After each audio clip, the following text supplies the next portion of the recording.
அனைவருக்கும் வணக்கம். வாழ்க வளமுடன். நான் உங்கள் பாலசுப்ரமணி. நம்ம இன்னைக்கு பார்க்குற தலைப்பு என்ன அப்படின்னு பார்த்தோம்னா, சனிக்கிழமையில் கல்லுப்பு வாங்கலாமா அப்படிங்கிறத பற்றி பார்ப்போம். சனிக்கிழமையில கல்லுப்பு வாங்கக்கூடாது.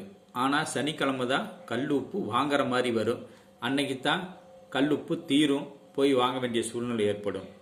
அதனால் நீங்கள் எப்பவுமே சனிக்கிழமை போய் வாங்காதீங்க. உப்பு தீந்தோன போய் வாங்காதீங்க. உப்பு வாங்குறதுனா வெள்ளிக்கிழமைக்கு சுக்கர ஓரையில் போய் வாங்குங்க.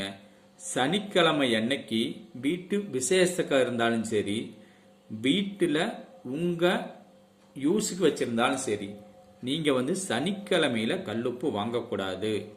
சனிக்கிழமையில் கல்லுப்பு வாங்குவதை தவிர்க்கவும்.